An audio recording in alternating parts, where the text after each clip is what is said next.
Wrecked, junked, or sold for scrap, your old car might be offering something more valuable than its parts. Yeah, it could be a pathway for identity theft. As IT mate's Bennett Haeberle uncovered, stealing someone's identity doesn't require sophisticated computer software, just some motivation and a $2 entry fee. Row after row of wrecked, totaled, broken down cars often end up here in salvage yards, where one man's trash can become a treasure trove of personal information. Huntington Bank, $548. Yes. Okay, Yeah. so $2. Okay. For just a couple of bucks in entry fees, it took us just minutes to unravel what people work every day to protect. Somebody's pay stub. This looks like a doctor's note, but it's got the account number on there and everything. There's a withdrawal slip. Even has a routing number on it. In one car, a child's medical form. Some really personal stuff that you probably wouldn't want just anybody having. In another, maintenance records and information about a car loan, even the buyer's signature. So a would-be thief could have a field day with that information. Using a hidden camera, we questioned one of the employees about what we found and their policies. They're supposed to clean out like whatever is left of the trash back here, but normally if it's a little bit of stuff, they don't mess with it. Don't mess with it? Turns out they don't have to. Oh my.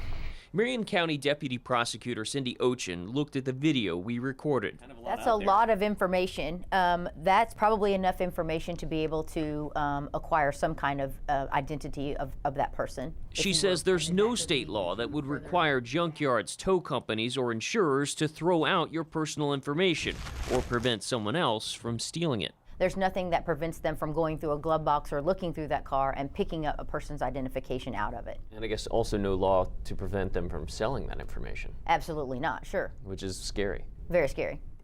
We tried calling several people whose identities we did find. Some we couldn't reach, and others didn't want to go on camera. Bye. Sherry, with the exception of Sherry Gilliam, who lives 3 hours away in Tell City. I got your number at a junkyard. At first, Sherry thought it was a scam. She'd been the victim of identity theft before. And it's not the first time something of hers was stolen. But yeah, he passed away. He was 19. In 2012, Sherry lost her son Wes in a car crash. So when Sherry lost control of her Dodge Caliber last August along Interstate 64 near Leavenworth, fear struck again. She and her younger son Sawyer weren't hurt, just shaken. It sticks hard in your mind.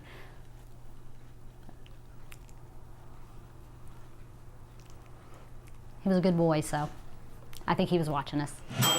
It was against that backdrop, two traumatic events, that Sherry and her husband say they neglected to clean out the car of personal information before it was towed away.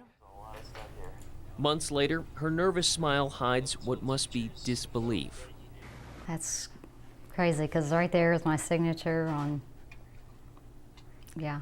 It led Sherry to question her insurer, who couldn't tell her how her car and identity made their way 3 hours north to an Indianapolis junkyard. Once you had that information, it was like a whole new, oh my gosh, you know, what do we need to start doing differently to make sure this doesn't happen? The prosecutor's office suggests keep as little personal information in your car as possible, but stories like Sherry's do happen. Sandy Blaylock is with the Auto Recyclers of Indiana and a former junkyard operator. Thousands of people literally enter those facilities every year and pull their own parts, so they have full access to everything in that vehicle.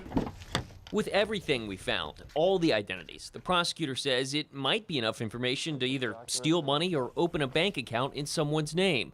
A wake-up call for folks like Sherry. No matter what, you clean the whole car out. Even if you think it's not important, it's down to a receipt. Take it out. Now, none of the salvage yards we visited wanted to comment for this story, and it's important to note we did not remove any of the items. Those weren't ours to take, which is why we made several attempts to reach the rightful owners. The Marion County Prosecutor's Office says identity theft can often lead to other crimes like bank fraud or even burglary. So what can we do? Well, they suggest taking the extreme approach. Don't leave your registration or your insurance card in your car. A lot of us tend to do that. Yeah. They suggest keeping them on you. They only have to be on you when you're pulled over. They don't have to stay in the car. And also don't keep things like your checkbook or mail in the car, other things that might be able to identify you or perhaps where you live. So it's really important because 14 million cars each year end up in auto salvage. So it can be a big issue. Outthink the bad guys. Right. Certainly. Yeah, we don't want to tip anybody off. We certainly want to let people know how to protect themselves, though, because we know things like this do occur. All right. Thank you, Bennett. Sure.